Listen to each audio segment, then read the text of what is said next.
Welcome to another episode of Backed or Busted. I'm your host, Rob McCallum, aka Rob McZob over on Twitter. This is the series where we kind of take a deeper dive on all kind of fun campaign projects on Kickstarter, Indiegogo, with a pop culture bent. So today we're going to look at Eye of the Beholder, The Art of Dungeons & Dragons. It's a documentary, and it's over on Kickstarter. Let's take a look. So here we are on Kickstarter, Eye of the Beholder, The Art of Dungeons & Dragons. Eye of the Beholder, The Art of Dungeons & Dragons celebrates the amazing artwork that helps create the worlds in which we all play. It is the first campaign by Cave Girl Productions. As you can see, I have a couple friends here who back it, and they are doing incredibly well right now. They have reached their goal and then some. They were looking for $25,000 US, and now they're at $27,639. And I wanted to wait a few days from when this went live so I could just get a little bit more data so we could talk about the trend and how it's going, because it's really hard on a day one campaign to go on KickTrack and look and see what the trend has been like and what their backers are doing and pledging wise. So it just gives us a little bit more to kind of look at. We will break down the campaign and of course the rewards, but first let's get to the trailer and the pitch video and see how it is. It is a Kickstarter project that they love, so they are getting a little extra attention of that for that little badge. Here we go. What I find absolutely compelling and unique to the Dungeons & Dragons art is that it shows you a scene, but it doesn't show you the scene. It's saying, this happens, now what are you going to do about it? That's kind of what Dungeons & Dragons is about. It's about reading into things and figuring out the story for yourself. And that's what you're doing with these images. I have an idea of the character that I want to play, but it's the art that fine-tunes it and expounds my imagination to make me go even deeper into that character. The lack of defined border to Dungeons & Dragons and the art form that then kind of goes along with it allows for an incredible creative outpouring and expression. Monsters and fantasy fused with gaming. It's just, how could you resist? Why wouldn't anybody be in love with this stuff? There's suddenly a beholder in front of you. Well, what's a beholder? It's a really angry onion with eyes and teeth and tentacly stalks. And then you show them this picture. You cannot have Dungeons & Dragons without the artwork that supplements it. These characters, these creatures, these monsters, these places are like a fairy tale. They can be reinterpreted over and over again for each generation. These are guys who created not just a brand, not just an IP, not just a book. They created a whole movement of art. I don't feel famous. I just feel lucky. I'm happy that my art got to pull people into a game or a book that made them happy. Okay, so there we are. That's the trailer for Eye of the Beholder. Let's step through it and see what we can kind of learn and just talk about it. Now, as always, because I'm a filmmaker, I'm always going to be a little bit more critical or pointing out a few things that aren't necessarily the typical. Let's see what we can do. First, there's definitely no intro or outro from the team behind this, which, you know, the trailer serves fine, but I always like that personal connection, because the Kickstarter is your chance to help make your project become a reality, not to say this is my project, support it, give me your money. And I feel like this trailer does a little bit of that, only because I have no idea why they're on Kickstarter yet. And this trailer is a perfect opportunity to discuss that.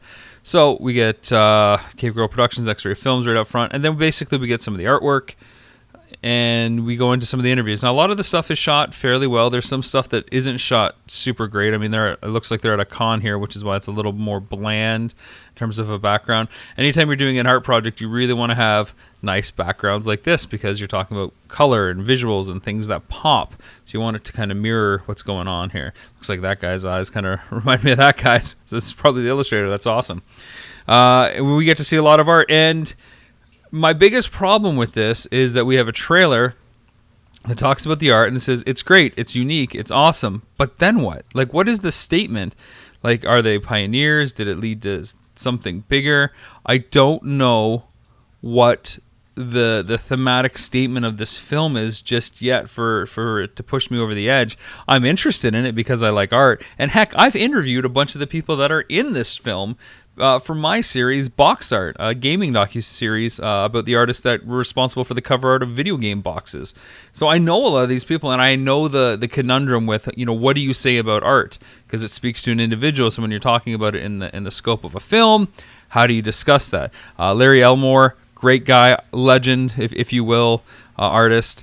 I think the trailer is a little underwhelming. It says everything that you would expect it to say. The art is great. These people were great. There's a lot of stuff happening, but I just don't feel like it's super compelling. It's definitely something I want to watch. And let me say that above and beyond. This campaign came out a few days ago. We can go to the update.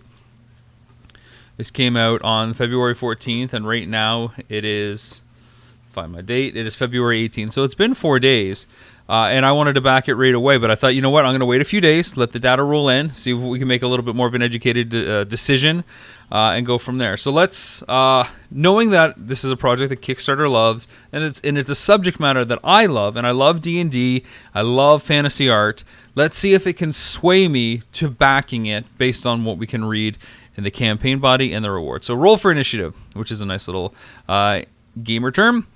It's an exciting new feature-length documentary that explores the history, influence, and stories behind the artwork that help create the worlds in which we all play. The movie profiles D&D artists, both past and present, former TSR insiders, game designers, authors, and fans. Eye of the Beholder is a celebration of all the art we love so much. So we're getting a little bit more information right here. Now, the trailer didn't necessarily say that we're going to talk about the history, influence, and stories behind the artwork. We didn't get that at all. We just talked about kind of how cool the artwork was. So that makes me feel a little better. Making movies never easy, and Team Beholder spent the last 3 years traveling, conducting interviews, and uncovering original art and artifacts from every era of D&D. To pull it off, we've had to dig deep into our own money pouches, and now that we're in post-production, our adventure is nearing the end. We need your help to finish the documentary and get it out for everyone to enjoy. We're aiming to hold the world premiere at Gen Con in Indianapolis this August. So, okay, a couple things to take away here. They've been bootstrapping or funding the whole film themselves for the last 3 years, and this is a project I've heard about for a while, so I know that this has been the case. And like I said, I've interviewed some of the artists, and they mentioned that these guys had talked to them. So that's very, very cool. What I like about that is when you come to Kickstarter, the more that you've got done, the more that the backer can kind of say, this is exactly what I'm getting. Now, the danger with that is the backer can see exactly what they're getting. And if it's not what they want and the style isn't good, then it's harder for them to kind of maybe fork some of their cash over. So, for example, if this, let's say that they didn't, they said, you know, we're gonna interview Satine Phoenix, who's a co-creator of Maze Arcana, and they're just pitching from their couch. The backer at that point has to imagine what that looks like. They see this image, they know exactly what it's gonna look like, and it might turn them off because it's not, say, as colorful as something like this. So it's that inherent risk of when you put stuff out there, you're putting it out there and you're being judged. So just kind of, you know, take it for what it's worth. It's a bit of a double-edged sword. We got the characters. These are basically people that appear in the doc. So this is a really nice way of showcasing this. And this is, of course, from all their footage that they've done. So that's very nice. Not a lot of docs can do this because they don't always have the footage to be able to pull. They just have a list of names, and I've been on both sides of that fence. Mainly, I've been on the list of names side. So this is a nice little trick that I'm probably going to steal from them. So that's cool. Just pay attention to anybody that's making a film and a documentary. Adventure Hook. Watch our first trailer for the film featuring D&D artists. So this is another trailer that you can watch for it. Treasure tables, and the important part about this thing is it would be important to see if this is different than the other one. So you know what? Let's actually take a look. Dungeons & Dragons is a game about imagination, but imagination needs something to work off of. With D&D, the art has always been incredibly important in my opinion because this is where the adventure begins. You're developing and being part of a whole nother world. It's an ogre slingshot that's slingshotting goblins. That's what gets me excited about making art for Dungeons & Dragons. I get to create something that has never existed before. D&D was a perfect fit for me. I got to not only draw it, but make stories about it and scare my friends. Heroines and villains and dragons and all these wild, fantastic animals. I know my mother looked at me a couple of times like, you're doing what? To this day, I have people come up and say, Dark Sun is why, your art is why I bought this product. It's what got me into Dungeons & Dragons. The Dungeons & Dragon brand actually went on to define an entire genre of what art should look like. It's a huge honor to be a part of this. I think it's a legacy, and it's humbling. I certainly do realize how lucky I am to have been in the right place at the right time and forge a little bit of the history of the TSR role-playing universe.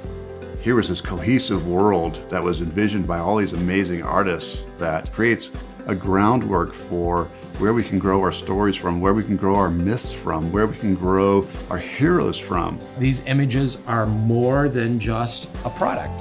There's something beyond that.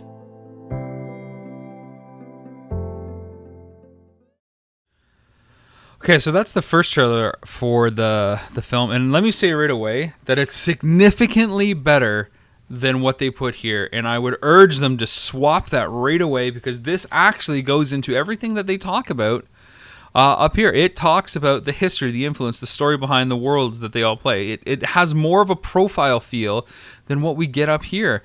This just feels like something new for the sake of Kickstarter, and it doesn't do it justice. This has won me over more than anything else I saw, and I'm glad that we took some time to take a look at it. We don't always take a look at some of the in-campaign links because they're not always compelling, and you know what? Time is money, and I don't always have time to stop and look at all the little links that you have if I'm going to try to make a decision. So good on them for including that there. Put it up front. That's way better than your other one. Way better. It still doesn't have an introduction, but that's way better. Treasure table. So, absolutely thrilled to offer these 6 art prints by legendary D&D artists Larry Elmore, Errol Otis, Brom, Todd Luckwell, Janelle Jackies, and Todd D2 Relizzi. I apologize for that. Get one personally signed print of your choice at $55 Cyclops level, limited to 250 back tiers. Get all 6 at the $150 Beholder level and the $170 Purple Worm levels. So these are the prints that they're offering, which is cool. And this is just some more of the rewards, the DVDs and stuff. Stretch goals. We know adventurers love their loot, so as you delve deeper in the dungeon, new rewards will reveal themselves. 30,000 signed print by Diesel LaForce. We're adding a print to that artist that we just talked about. That's 7 prints at those 2 tiers. So that's cool, and that's the only stretch goal they have right now, and I don't think they're quite at 30,000. They're 27.6. So they're, 2,500 off. Go back down here, see what else is. I think we're at risks and challenges. Oh, Dungeon Master, X-Ray Film. So this is Brian Stillman, has more than 20 years of experience as a professional journalist and filmmaker, working both in print and documentary. He's a producer on the docuseries The Toys That Made Us. And in 2014, he released the documentary Plastic Galaxy, the story of the Star Wars toys, through his own production company, X-Ray Films. Plastic Galaxy is distributed by Gravitas and available on these things. So Brian has written, produced articles. I know Brian. We actually talked a lot for my film, Nintendo Quest, and distribution strategy, so that's very cool that he has been able to kind of parlay his success to these things. Good for him, man. Good way to go, Brian. Cave Girl Productions, headed by Kelly and Seth Polanski, began producing independent films in 2014, including 13 short films that include Broken Continent, which successfully raised over $50,000 on Kickstarter. Good stuff. And they released the award-winning dramedy feature film Of Dice and Men. So just talking more about stuff here, which is great. I don't know that this is necessarily important, the backstory, but it's nice if you want to learn a little bit more about them. So here's thank you. With your help, we'll be able to complete post-production, including music composition and licensing, animation, and color correction. We'll be able to submit Eye of the Beholder to film festivals, gaming, sci-fi, fantasy conventions. From there, we'll seek out distribution, then world domination, or at least domination over our gaming tables. So here's some legal disclaimer, basically saying that they are not authorized, sanctioned, endorsed, or approved. Purpose of the film is to report on, explore, and document the history. So this is kind of important. So this is them covering their butts. Good for you guys. Risks and challenges. As the producers behind successful movies and documentaries, as well as Netflix series and numerous short films, we know what it takes to bring projects like this to completion. We also fully understand the kinds of pitfalls that can get in the way and how to avoid them. Since we are now finishing up the last few interviews and have fully dived into post-production, the risks of not completing the project is extremely low. We've invested 3 years of planning, research, and traveling for interviews in our own funds to make sure that Eye Beholder comes to fruition. Our goal is to have the premiere film, to premiere the finished film at Gen Con. We need to have a screener copy finished for submission by April 18, so we're charging full steam ahead. So that's awesome. There you go. So let's take a look at the rewards now. $5. Personal thank you. I think it's a little high for a personal thank you. Throw it at $1. You've got 8 backers. It's $40. You'd probably maybe get more if it was only $1. You know how I feel about that. $10. Old gamers never die, but characters do. So they're basically giving a bumper sticker away for $10. It's a little high, but that'll cover is only shipping to the United States. It's too much of a tchotchke for me to really care about this. I do like how they have titled these Essential NPC, Kobold. They're actually kind of delving into the themes of it. That's nice. $25, digital copy of the completed film. That seems really high for a digital copy of the film. This is from a producer on Netflix. He's got a Netflix connection, meaning that this could really end up there. So if I have a Netflix subscription and I'm paying $10 a month for that, why am I going to pay $25 for a digital copy of this when it's likely going to be on there? I think, something more reasonable like $10 or $15 is where this should be. So I think this is priced really high. But 23 backers disagree with me, so there you go. $30, digital copy of the film, extended artist insider interviews, and behind the scenes. Your name in the film's credits. So 71 backers, this is pretty popular. I think the name in the credits is always a nice little pull when you can do that. And clearly, a lot of people want to spend the extra $5 to kind of get their credit. For $30, that might be worth it. Again, I like this at $25, so this is a little bit more closer to reality. I think the $25 for the digital copy is about $10, $15 too much. $25 for the digital kind of inclusive or exclusive look, I think makes sense. $40, here we go. Will-O-Wisp. So this is basically the DVD version plus this sticker, which is shipping to everywhere, so they're probably going to just include it in there, and plus the name in the film's credits. This is pretty popular too. At 84 backers for $40, so that's where a good chunk of their money's coming from. Horror Hook, your choice of one of two T-shirts, digital or DVD copy of the film, sticker, name in the credits.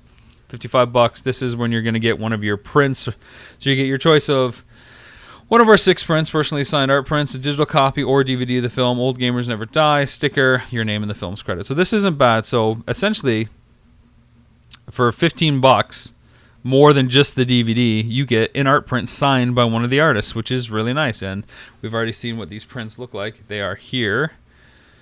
And I believe we don't have the 7th one, it looks like. So 1, 2, 3, 4, 5, 6. So there's the 7th one that they haven't included yet, that they need to add to that, unfortunately. So they need to update that. So that kind of sucks that it hasn't been updated. So that's 55 Cyclops, 75 Hydra.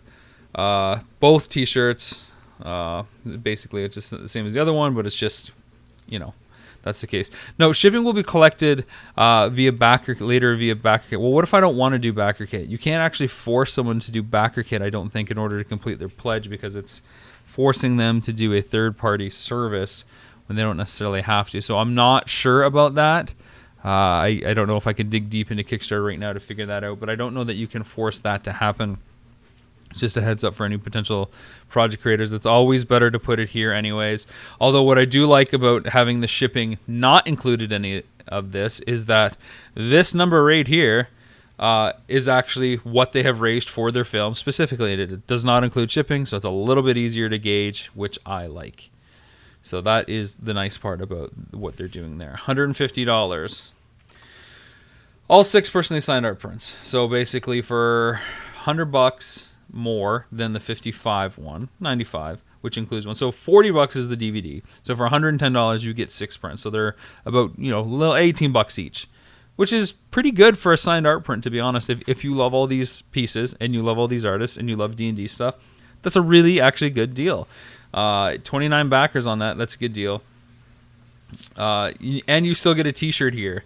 So it's not that it's just the DVD plus the 6 prints at $18 each. You're getting one of the T-shirts, you're getting a bumper sticker. This is actually a really good pledge level. And then for $175, which is only $25 more, you're basically buying the extra T-shirt at this point. So I don't see the huge value there. They're going from both a DVD and digital to from a DVD or digital here. I don't think that's a good deal. This is a good level right now. I'm a big fan of that level. $1,000 dinner with filmmakers at Gen Con. 5 of those left. Tiamat, executive producer credit on the film, as well as all the awards above for $10,000. So you always try to have one outlandish one. That's good. $1,000. That makes sense. So how many rewards do they have here? There feels like a lot. So we got 1, 2, 3, 4, 5, 6, 7, 8, 9, 10, 11, 12. So they're on the high end.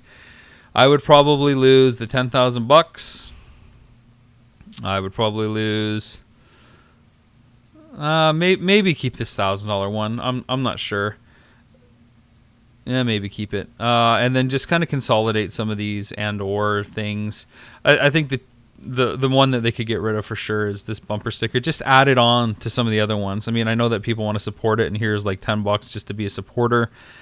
It just feels tchotchke to me. That's all. And my other big problem is this $25 for the digital copy. But you know, to their credit, that becomes worth more as you know, kind of pledge more. So there is that kind of logic to it, but a lot of people aren't going to want to put more than $25 into it. So let's take a look at KickTrack.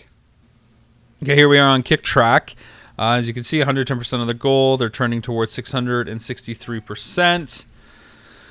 The daily data right here, you can see that it's finally mellowed out after 1, 2, 3, 4. We're on day 5. Stretch goals, critical hit, reached their goal in less than 72 hours. Here's Geek Dad talking about it in terms of press. Thank you from the road. So they're out there and driving around and they're updating. So that's always nice because it's always hard to make a film and then run a Kickstarter campaign. So that's great that that's happening. They don't have any tags yet. And like I said, the campaign is by Cave Girl Productions. Surprised it's not by X-Ray Films in Brian's company. Daily data. Here we are. So they raised $15,000 on day 1, $6,000 on day 2. So that's a normal drop, and then so it's like 50%, 50%, and then 2/3, and then so here we are. It's early in the morning on day 5, so 550 is not where they're going to end up, but they're averaging 5,500 per day. It's hard to say where they're going to end up. This isn't like a crazy like railroad runaway production campaign on Kickstarter, but they're doing well, and because they did 15,000 on day 1 of 25,000, you knew they were going to hit their goal because all they had to do was make up $10,000 by the end. Again, the rule is if you can get about 25% on day 1, then you're in good shape here. Number of backers per day is 89, which is really nice. That means that by the end of their 30 days, you know, they could have easily like 2,700 backers. They'll probably level out around 1,500, I would think, because it's going to dip down and then come back up again as it always does. Comments per day is 9. Again, we already talked about the stretch goal or the comments there in the press. Not enough data yet for projection because it's using the day before. So they usually like to have 5 or 6 days before they can actually project where they're going to be. Based on what I'm seeing here, I would take a guess maybe that we're going to end up around 65,000. You could say. Depends on what those stretch goals are. I think that'll really start driving the project, and it'll be interesting to see what they choose to do in order of keeping interest alive. Let's take a look at the updates. We kind of flashed this page earlier. So thank you from the road. Absolutely amazing first day and a half. 79% funded. Officially been selected by Kickstarter as a project we love. Thank you. We reached our goal in less than 72 hours. More announcements coming through. And then basically the stretch goal announcement, which is cool. Frequently asked questions. Why hasn't this person been interviewed for the film? Unfortunately, you know, we're trying to balance out desire to include everyone in the need to tell a good story. Unfortunately, that means leaving some people out. It's true. Types of t-shirts and sizes, offering men's, women's, small, medium, large, extra large, as well as 2X and 3X. How big are the art prints? This is a great question because it's not mentioned anywhere else. They'll approximately 8.5 by 11, though they might be a tiny bit bigger or smaller depending on our options with the printer. They'll be a standard size, making them easy to frame. This also makes it easier to ship them safely. This is something that even though they mention it here, they should put back in the campaign page right by those art prints in their treasure table. What region will the DVD be? The DVD will be region 0, meaning you can play it anywhere in the world. So again, this might be something you want to put in the campaign here because we talk in the campaign. We see all their little goodies. So it should be here. Grab the completed film on DVD, including the extended artist interviews. The DVD will be region 0. And then again, so here are the 2 t-shirts. And here are the prints. So they didn't update it. That's my bad. The prints will be approximately 8.5 by 11. They might be a tiny bit smaller. So that's good that they threw that there. Good on you guys. See? You caught it. Good stuff. Comments. Let's see what some of the comments are. Brian Stillman, collaborator, Superback. We got the first stretch goal up. Fans of D&D, early black and white work will love this one, so that's great. This is fantastic. This is all good. I love the frequency in which Brian is responding to these questions. That shows a lot of dedication. And look, hey, there's Janelle. I'm going to flat out say the best thing about this project for me has been meeting and making friends with Brian and Seth and Kelly of Cape Girl. That's awesome. So she's awesome. I got to interview her. This is wicked. And what I love looking at these comments is just scanning to see what's going on. I love the back and forth between Cave Girl Productions and Brian. This is good. This is really healthy. That there's a lot of basically every other comment is being answered. That's fantastic. Let's take a look at the community. So we have 447 backers. We know this. They're mainly coming from the U.S. There are some U.S. only shipping goals, but they're mainly from the U.S. There's 23 new backers, which isn't bad. It's roughly 5%, I think. Not good at math off the top of my head. Most of them are from LA, or at least that's the number one city, LA and New York. And Toronto's up there. There you go. Canada represent. Very cool. Yeah, so now it comes to the time, do we back this, or is this busted? Is it worth being backed, or is it busted? What kills me is there's some great stuff, and I feel like the campaign, this video, this trailer is not nearly as good as the first one. I definitely swapped that. That first trailer actually made me a lot more interested in backing it. What kills me, though, is this campaign is geared towards the super fan and not somebody who just has a casual interest in seeing what the documentary is about. As someone who is a little bit more on the casual interest side, I feel like I'd rather just wait for Netflix, because I don't want to pay $25 for a digital copy when it's probably going to be on Netflix anyways, given that the producer, produced The Toys That Made Us and has got it out digitally in other places before his other films. So it's hard to back it with my interest level. And I think that it is a major strike against the campaign. You've got to kind of go all in for a critical amount. Like you can see here, because I'm from Canada, it's, for me to get a DVD of the film with all this extra stuff, which is kind of, if I'm going to spend money, I'd rather do that. It's $50 for a DVD with deleted scenes and stuff. I can't do that. That's a lot of money, and it's not really realistic.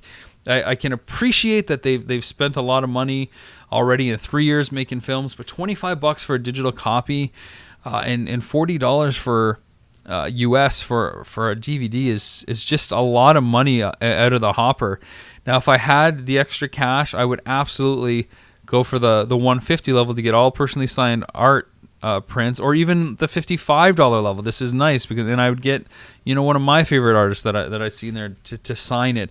But I just and additional unsigned prints that are available for $20 each as an add-on via backer kit. So like what I could really do is, instead of going 55 here, I could go 25 and get a digital copy of the film, and basically for $20 for $45 I get the print, which is the main difference, right? Oh, so I apologize. I also get the behind the scenes stuff, right? So no, it just says with bonus content. So that is at level 30.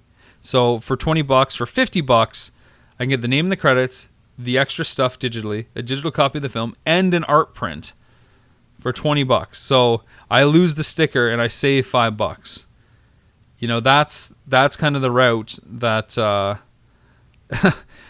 I mean, the sticker, I guess, is $5. It's worth $5 at that point, but I don't know. It's really hard to back this one, because I don't think some of these prices are easy to back.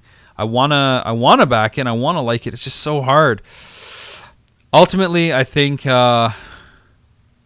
because I know a lot of people in this, and because I'm a fan of spreading art and information, I'm going to back it. But this is one where I'm very on the fence about it, and I'm not a huge fan. So I'm going to go for the $30 tier level, and I'm going to back it. So there we are. I backed it. I'm not a huge fan of backing this. This is, it's never cut and dry on Kickstarter. But it gets me to put my $30 down now to support the campaign and the documentary, which I do believe in, and I'm a huge fan that they spent 3 years to shoot first. It's not always something everybody can do, but I do think their reward structure isn't great. And the only reason I'm doing this is basically to get a $20 print, which I might even be able to just do through backer kit later. So we'll see. Right now, I'm not even confirmed that I'm going to keep my pledge at this level. I may cancel it later. It's a little bit over on the one side than the other, and only because I saw that other trailer. So right now it's backed, but that's not necessarily where I'm going to sit by the end of the campaign. I may pull my funding depending on what else happens. So they've got my money for now, and they've got my support. I just hope that they earn it. So that'll do it for another episode of Backed or Busted. If you got a campaign that you would like me to highlight and maybe dig deeper into for you to see if it's good, if it's got the goods, let me know. And if you need help with your project or campaign and want an extra set of eyes to go over it, happy to do so. Hit me up at Twitter at Rob McZob, crowdfundingspectacular99 at gmail.com, or on Facebook, facebook.com/backedorbustedcrowdfunding. Thanks for watching, guys, and until next time, peace.